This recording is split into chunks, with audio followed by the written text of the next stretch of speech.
یہ شمشاد کی لکڑی کا بنا ہوا ایک صندوق تھا جو حضرت آدم علیہ السلام پر نازل ہوا تھا۔ یہ پوری زندگی آپ کے پاس رہا، پھر بطور میراث آپ کی اولاد کو ملتا رہا، یہاں تک کہ یہ حضرت یعقوب علیہ السلام کو ملا اور آپ کے بعد آپ کی اولاد بنی اسرائیل کو ملا، اور بعد میں یہ حضرت موسیٰ علیہ السلام کو ملا جس میں وہ اپنا خاص سامان اور تراش شریف رکھا کرتے تھے۔ یہ بڑا ہی مقدس اور بابرکت صندوق تھا۔ بنی اسرائیل جب کفار سے جہاد کرتے اور ان کو شکست کا ڈر ہوتا تو وہ اس صندوق کو آگے رکھتے، تو اس صندوق سے ایسی رحمتوں اور برکتوں کا ظہور ہوتا کہ مجاہدین کے دلوں کو چین و آرام و سکون حاصل ہو جاتا، اور صندوق وہ جتنا آگے بڑھاتا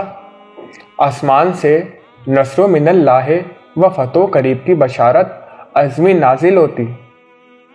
بس بنی اسرائیل میں جب بھی کبھی اختلاف ہوتا تو وہ اسی صندوق سے فیصلہ کراتے۔ صندوق سے فیصلے کی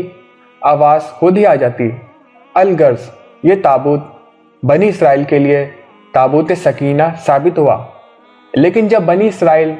طرح طرح کے گناہوں میں ملوث ہوئے اور ان لوگوں میں شرکشی اور ظلم و جابر کا دورہ عام ہوا تو ان کی بدعمالیوں کی نحوست کی بدولت اللہ کا یہ عذاب نازل ہوا کہ قوم املاکہ کی ایک لشکر جرار نے بنی اسرائیل پر حملہ کیا اور بنی اسرائیل کو تہس نہس کر دیا، ان میں قتل عام کیا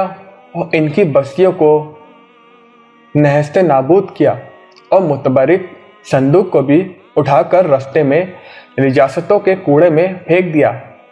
اس بے ادبی کی سزا میں اللہ نے قوم املاکہ پر وبا مسلط کی، جس سے طرح طرح کی بیماریاں ان پر مسلط ہوئی۔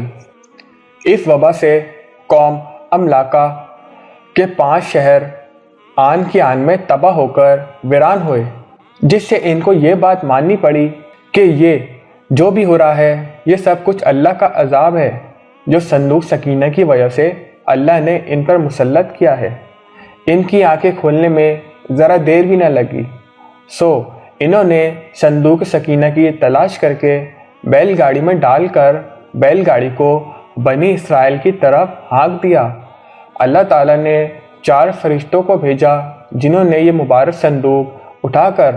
بنی اسرائیل کے بابرکت نبی حضرت سموئیل علیہ السلام کی خدمت میں پیش کیا۔ اس وقت سموئیل علیہ السلام نے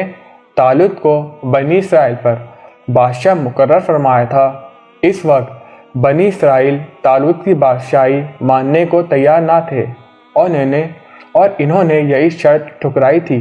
کہ جب صندوق سکینہ آئے تو ہم طالوت کی بادشاہی کی اطاعت کریں گے۔ چنانچہ وہ صندوق ان کے سامنے پیش کیا گیا اور انہوں نے طالوت کی بادشاہی کی اطاعت